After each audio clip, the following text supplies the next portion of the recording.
Hello, my friends. Welcome back to our Read Aloud of Holes. So today is the last chapter of part 1, and then we will move into part 2 of our story. So let's see what happens today. After 20 years, Kate Barlow returned to Green Lake. Remember, Miss Catherine? It was a place where nobody would ever find her. A ghost town on a ghost lake.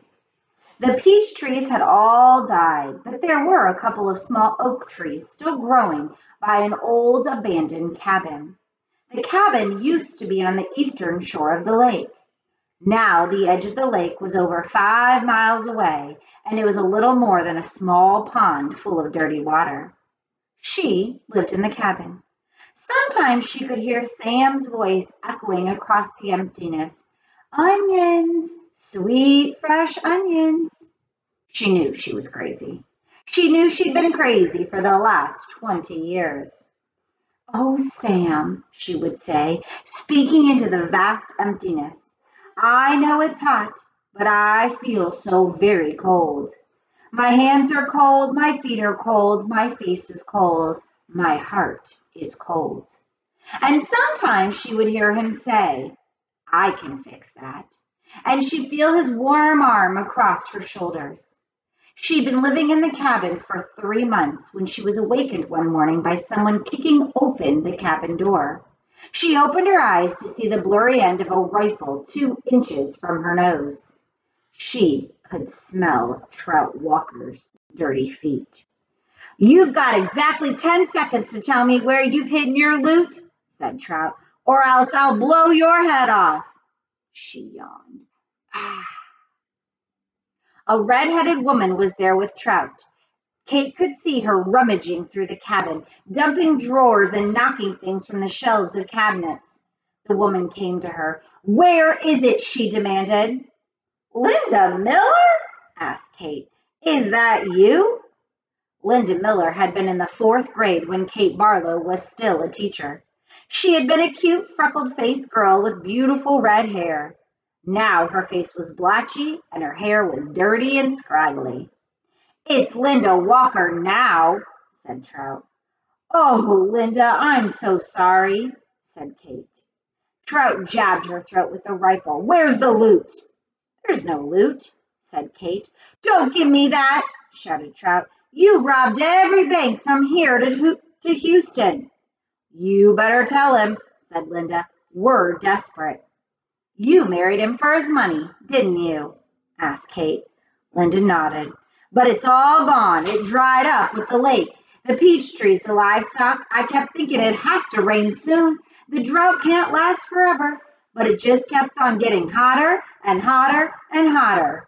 Her eyes fixed on the shovel, which was leaning up against the fireplace. Oh, she's buried it, she declared. I don't know what you're talking about, said Kate.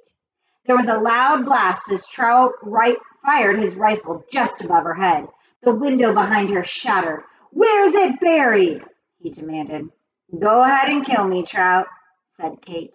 But I sure hope you like to dig, because you're going to be digging for a long time. It's a big, vast wasteland out there. You and your children and their children can dig for the next 100 years, and you'll never find it. Linda grabbed Kate's hair and jerked her head back. Oh, we're not going to kill you, she said. But by the time we're finished with you, you're going to wish you were dead. I've been wishing I was dead for the last 20 years, said Kate. They dragged her out of bed and pushed her outside. She wore blue silk pajamas. Her turquoise-studded black boots remained beside her bed.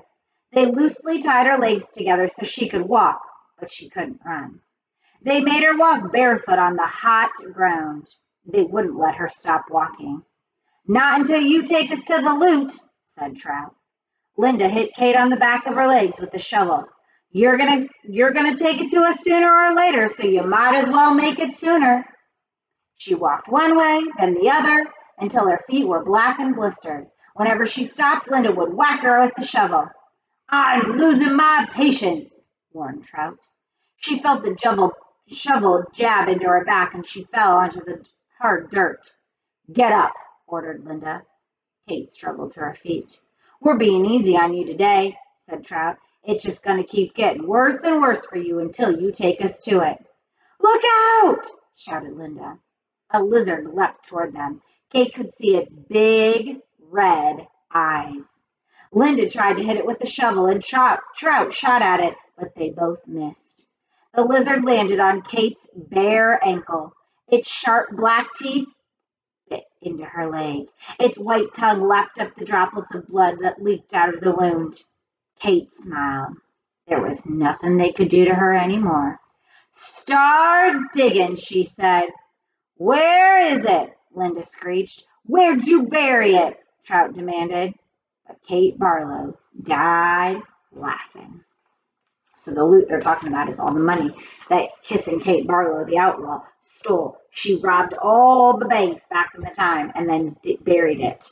So our next section will be part 2, the last hole. I will see you soon for part 2. Remember, be kind, smile, and have a good day.